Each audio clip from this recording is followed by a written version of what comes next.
Imagine só, cortar, picotar, amassar, destruir uma das regiões mais nobres do nosso cérebro com o objetivo de tornar pessoas com comportamentos indesejáveis mais agradáveis. Imaginou? Pois bem, nos anos 30, os médicos tiveram essa ideia e popularizaram esse experimento médico. Adivinha? Surpresa, surpresa, não funcionou. Meu nome é Daniela Oliveira e hoje eu vou contar aqui a história da lobotomia. A história da lobotomia, ela vai começar com um português que se chama Antônio Muniz. Ele era um neurocirurgião extremamente famoso e extremamente capaz. Inclusive, foi ele que inventou, vários anos experimentando com raio-x, a angiografia. Por isso, ele foi indicado ao Prêmio Nobel em 1928, 1929 e 1930. Pela descoberta da angiografia. A angiografia é uma técnica baseada no raio-x, até hoje utilizada, permite que você veja como está a circulação do cérebro e também detectar a presença de tumores cerebrais. Muniz, um certo dia, ele estava em um congresso onde ele assistiu a palestra de dois, acho que eram suecos, dois pesquisadores, Fulton e Jacobsen. Esses pesquisadores, eles fizeram experimentos neuronais, né, de neurofisiologia, com chimpanzés. Então, eles escolheram os dois chimpanzés que eram os mais problemáticos da colônia de chimpanzé. Então, aqueles que sempre estavam brigando com um com o outro, aqueles que tinham que ficar em isolamento. Inclusive, eles estavam pensando até em eutanasiar esses chimpanzés, porque eles tinham que mantê-los isolados. E mantê-los isolados era quase uma tortura para qualquer animal que gosta de socialização, como os chimpanzés. Mas eles sempre causavam problemas. Eles mordiam, eles atacavam, não conseguiam ficar com ninguém. Aí, esses dois pesquisadores, eles resolveram retirar o lobo frontal desses animais. Então, eles fizeram uma neurocirurgia nesses animais, nesses chimpanzés, e, para surpresa deles, depois que esses animais se recuperaram, voltaram da anestesia, eles estavam super dóceis e amigáveis. Na palestra, inclusive, foi dito que parecia que eles tinham se juntado ao culto da paz e do amor, de tão amigáveis que eles estavam. Eles estavam tirando piolho uns dos outros, eles estavam interagindo, eles ficaram os mais dóceis ali da colônia de chimpanzés. Depois eu perguntei essa conferência, eu tive a seguinte ideia: por que não fazemos isso com humanos? Que ideia, né? Então, ele fez isso. Ele iniciou esses experimentos, ele treinou inicialmente como ele faria esses experimentos, qual a técnica que ele utilizaria com cadáveres, e ele realizou uma batelada inicial com 20 pacientes. Inicialmente, a técnica dele era um pouco diferente. Ele injetava aqui, né? Ele abria orifícios aqui, nessa região aqui parietal, nessa região aqui, e no centro cirúrgico ele injetava álcool, mas ele viu que não era um bom procedimento. Então ele passou a fazer cirurgia com um instrumento que ele desenvolveu, que é um instrumento cilíndrico, para conseguir penetrar ali no cérebro, e tinha um arame circular que ele conseguia mover para destruir o quê? Para destruir a conexão do córtex frontal com o tálamo. O tálamo é uma região que junta várias conexões de várias partes do cérebro e integra elas. E o córtex é a região responsável pela nossa cognição, pelo nosso senso de consciência, pela nossa personalidade, basicamente. Até o momento, até o tanto que a gente entende o cérebro, e a gente não compreende totalmente o cérebro assim. Então ele resolveu, como eu disse, fazer, inicialmente, uma batelada de 20 pacientes. E desses 20 pacientes, os relatos não parecem ser muito confiáveis. Não há relatos realmente confiáveis sobre esses 20 pacientes. Mas ele disse que 7 foram totalmente curados, 7 melhoraram e 6 não tiveram alteração nenhuma. Nessa primeira batelada, ele insistiu que nenhum paciente ficou em estado vegetativo ou morreu, né? E ele escolheu esses pacientes. Na verdade, o Muniz, ele era criterioso quanto à escolha desses pacientes. Esses pacientes já eram pacientes profissionalizados e eles tinham problema de violência e suicídio. Os dois critérios que ele utilizou para a escolha desses pacientes. A cirurgia que o Muniz fazia, ele chamou de leucotomia, ela era extremamente controlada. Ela era feita no centro cirúrgico, ela era controlada e, no final da sua carreira como leucotomista, esse procedimento chamado leucotomia, ele relatou que 6% dos pacientes morreram ou ficaram em estado vegetativo. A gente tem que sempre perguntar em que horas são, né? Que momento da história nós estamos. Então, nos anos 30 não era um bom momento para você ter nenhum problema de ordem neuropsicológica, nenhum problema psiquiátrico, porque realmente não tinha tratamento nenhum. O tratamento era você ficar isolado na sua casa, se fosse moderado, ou você ser retirado para um manicômio. E eu sei que o certo seria chamar hospital psiquiátrico, mas na época, como vocês podem ver em vários filmes, várias séries, era realmente um ambiente de terror. Era um manicômio onde iam os pacientes que sofriam de doenças psiquiátricas, né? Das mais variadas e de diversos graus. Um neurologista americano chamado Walter Freeman, que trabalhava em Washington, num hospital psiquiátrico, ficou extremamente entusiasmado com o trabalho de Muniz, com a leucotomia. Ele pensou que ele poderia fazer o mesmo, mas talvez de uma forma um pouco mais diferente, de uma forma mais facilitada. E esse Freeman, Walter, ele tinha sérios problemas de ego. Ele vinha de uma família de médicos e o avô dele era um superstar da medicina. Já o pai dele, ele era apenas um médico, simplesmente um médico, se não era um médico super famoso. Enquanto o avô dele era uma estrela no ramo da medicina. E ele tinha esse sentimento de querer ser como o avô, né? E se ressentia um pouco da falha do pai de não ter sido uma pessoa que obteve fama e sucesso e glória com a medicina. Então, quando ele viu o trabalho do Muniz, né, quando ele viu os resultados das leucotomias, ele viu que ele tinha duas oportunidades ali na mão dele. Uma, dar uma solução para os casos que ele via, né, nos asilos, as pessoas que se acumulavam ali nos asilos, que eram jogadas ali nos asilos e passavam ali para o resto da vida. As pessoas que também estavam fora dos asilos, mas sofriam, reclamavam de problemas mentais. E também a sua chance de ser famoso como o seu avô, ou talvez até mais famoso. Aí ele resolve contactar seu amigo, que era um neurocirurgião, o James Watts, e fala: James, você não sabe o que está acontecendo lá em Portugal? Tem o Dr. Muniz, que ele já é super conceituado, e ele está fazendo umas cirurgias super legais, em que as pessoas, elas saem de lá com a vida delas transformadas, elas passam de pacientes de hospício para pessoas normais. Então, vamos fazer isso, vamos ver se a gente modifica um pouco dessa marca e a gente relança isso aqui na América e vai ser o maior sucesso. E o James topou a parada. E eles trabalharam inicialmente com cadáveres. Então, eles resolveram modificar um pouco a técnica para que eles pudessem lançar aquela técnica como se fosse deles. Tanto é que passou a ser chamada de lobotomia. O procedimento ainda era feito em ambiente cirúrgico, com anestesia geral, com toda a asepsia, né, um ambiente hospitalar. Só que eles faziam, em vez de remover parte da calota craniana, eles faziam 2 furos e faziam a desconexão do lobo frontal com o tálamo, né, dos 2 lados. E eles então começaram a chamar isso de lobotomia. E aí eles lançaram isso. O Walter, que queria fama, ele era extremamente bom com a mídia, extremamente bom em fazer marketing, extremamente bom em se autopromover. Afinal, o que ele queria era ser uma pessoa de sucesso. Então eles relançaram a lobotomia e o Freeman tratou de popularizar a técnica. A primeira paciente deles que foi utilizada como um pôster de propaganda deles foi uma paciente chamada Alice Hammett, que tinha 63 anos. Inicialmente, Alice chegou como uma paciente, né, para o Dr. Walter Freeman, porque ela sofria de ansiedade, de insônia, ela sofria de alterações de humor, mas basicamente o problema dela é que ela tinha muita ansiedade e ela tinha, provavelmente, e essa ansiedade, claro, era agravada pelo problema crônico de insônia dela. Mas lembre-se, Walter não era um cirurgião. Walter, ele era um neurologista, mas ele estava por trás dessas cirurgias. Então, ele tinha sempre que ter o parceiro do lado dele, que era o James Watts. Então, a primeira paciente, que foi a Alice, ela foi submetida a essa cirurgia.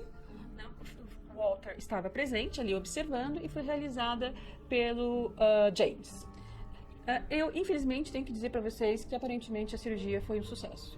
Então, depois que a Alice saiu ali sob efeito da anestesia, eles testaram o reflexo, estava tudo bem. E mais tarde, no quarto, quando ela já estava totalmente fora dos efeitos da anestesia, eles fizeram várias perguntas para ela, perguntaram qual é o seu nome, ela disse Alice Hammett, perguntaram o nome do marido, ela disse corretamente, o endereço, eles apontaram objetos e pediram para ela identificar e ela acertou tudo, né? E aí, alguns dias depois, lá no hospital, ela já estava lendo, ela já estava falando e ela disse que ela estava conseguindo se alimentar bem, que ela estava dormindo muito bem e que a ansiedade estava completamente indo embora. E quando ele perguntou como você se sente, ela disse, eu me sinto feliz. Então, infelizmente, esse foi um caso de sucesso. 5, 6 anos depois, ela faleceu por outras causas e não tem mais nenhum registro do comportamento dela ou de alguma coisa que ela tenha sofrido em decorrência dessa lobotomia durante esses anos de vida dela. Como eu disse para vocês, Walter Freeman era showman. Ele fazia dessas lobotomias verdadeiros espetáculos. Ele chamava ali em vários lugares, ele chamava a imprensa, ele chamava os políticos, chamava todos os médicos e fazia um verdadeiro circo das lobotomias dele. Já o James, ele era um pouco mais, digamos, que era um neurocirurgião de verdade, ele era um pouco mais criterioso, ele estava bem interessado em anotar os dados e ele ficava um pouco mais atrás, né, diante essa fleuma, esse show pirotécnico que o Freeman fazia das lobotomias. E após o sucesso de algumas lobotomias serem divulgadas na imprensa, os casos que davam errado nunca eram divulgados, é claro, isso chamou a atenção do New York Times, que escreveu um artigo dizendo que lobotomia era a cirurgia da alma. Então, o New York Times dizia que se você, por acaso, tivesse depressão, se você tivesse medo de envelhecer e das consequências de envelhecer, ou se você estivesse um pouco desanimado com a sua vida após o casamento, se você tivesse realmente esquizofrenia, no conceito que a gente conhece hoje, que é uma incapacidade de conviver com a realidade, né? Uma incapacidade grande e contínua de conviver com a realidade, ou também que você tivesse uma simples dor de cabeça, né? E, como eu disse, ou infelicidade no casamento, ou depressão pós-parto, ou mudanças de humor devido à menopausa, você poderia encontrar uma fácil solução.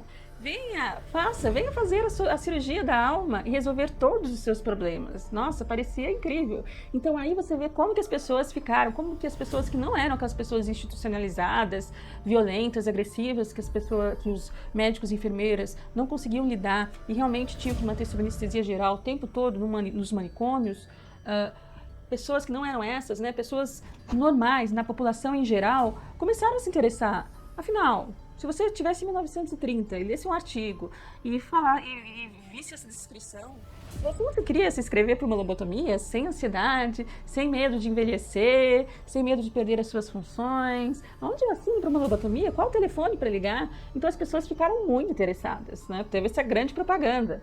Até esse artigo, New York Times, ser publicado, essa dupla, eles tinham realizado cerca de 200 cirurgias de lobotomia.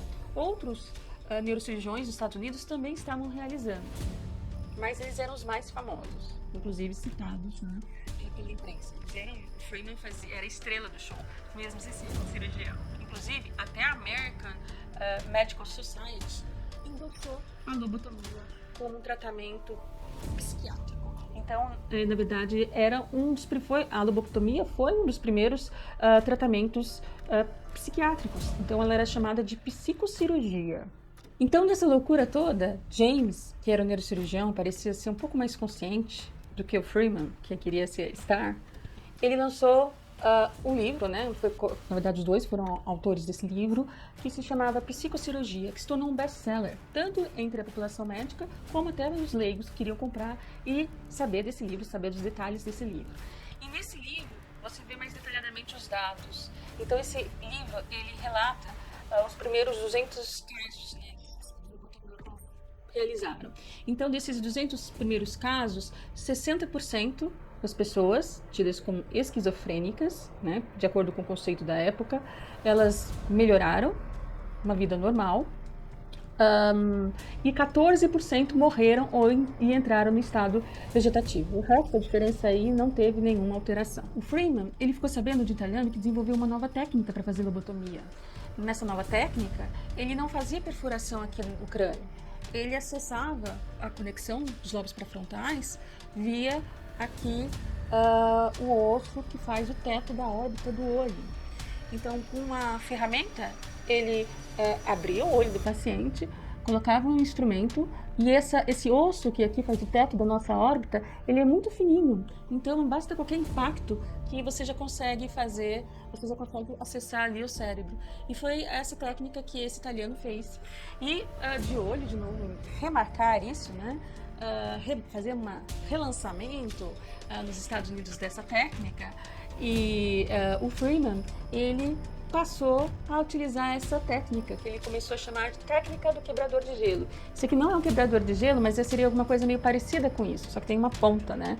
Então ele utilizava isso daqui, né? Ele fazia isso com pacientes que tinham sofrido eletroconvulsão. Agora ele, né, não precisava de todo aquele aparato do hospital. Ele levava aquele aparelhinho de eletrochoque, colocava no paciente, o paciente ficava desacordado por alguns instantes, ou então ele dava uma anestesia um pouco mais branda, né, nos pacientes, acessava aqui, puxava o olho, deslocava um pouco a órbita e com um instrumento que parecia com um quebrador de gelo, né, americano, que tem uma ponta aqui, não é o caso, e com um martelo ele perfurava o osso, que é o teto da órbita, e ele colocava aqui em diferentes graus e simplesmente esmagava o tecido aqui, movia mais, esmagava o tecido aqui. Então essa técnica ficou conhecida como a técnica do quebrador de gelo. Com isso, ele conseguia fazer uma lobotomia em 7 minutos. Então, imagina o quanto que ele poderia fazer. E fora isso, ele poderia se livrar do James, que era o neurocirurgião. Ele fazia isso em qualquer lugar, em consultório, em verdadeiras tendas, os lugares onde ele ia fazer o show do circo dele, em vários lugares. Ele chegou a realizar até 228 lobotomias utilizando essa técnica em 2 semanas. Então ele começou a fazer muitas lobotomias. Estima-se que nos Estados Unidos ocorreram, no total, todos os anos, até quando ela foi banida, 50 mil lobotomias e 5 mil lobotomias, ou seja, 10% das lobotomias foram realizadas pelo Freeman, na presença do Freeman. E as lobotomias, elas aconteciam, como vocês podem prever, em várias situações. Então, qualquer problema que qualquer característica indesejável que uma pessoa começasse a apresentar, os familiares, se eles pudessem pagar, eles já queriam que aquela pessoa sofresse o procedimento de lobotomia. Um dos casos mais emblemáticos é o caso de uma criança, que vocês vão facilmente achar na internet, que é o caso do Howard Dully, que ele sofreu uma lobotomia aos 12 anos, né? E esse caso ele é muito emblemático porque ele não sabia que ele sofreu uma lobotomia. Ele é um dos casos de lobotomia que deram certo, e ele só foi descobrir que ele sofreu lobotomia na vida adulta dele. E ele relata que ele se sentiu sempre como um vazio da alma, né? Cirurgia da alma, lembra? Então, ele sentia esse vazio da alma, ele sentia que ele não era uma pessoa. Ele tinha, embora ele conseguiu levar uma vida normal, ter uma carreira, ele sofria desse vazio que ele sempre reclamava, dessa falta de alma. Parecia que tinham retirado a alma, né? Como você também pode imaginar que essa lobotomia que acontecia fora das instituições psiquiátricas, né, fora dos hospícios, elas tinham um alvo, né? Sempre vão ter um grupo específico. Então, 60% dos casos de pessoas lobotomizadas eram mulheres. A lobotomia também foi empregada como uma cura anti-gay. Um dos casos mais famosos é de uma paciente chamada Gretchen. O marido da Gretchen reclamava muito do comportamento da Gretchen, porque ela não era muito interessada em sexo. E ela, às vezes, falava que tinha fantasias com mulheres. Então, um dia, a Gretchen sofreu um acidente e bateu num poste. E ela ficou inconsciente. E aí o marido dela deu uma permissão para que fosse realizado a lobotomia nela. Nós estamos nos anos 40, não se esqueçam disso. E a Gretchen ficou péssima. Ela é daqueles casos de pacientes que vão ter uma vida vegetativa após a lobotomia.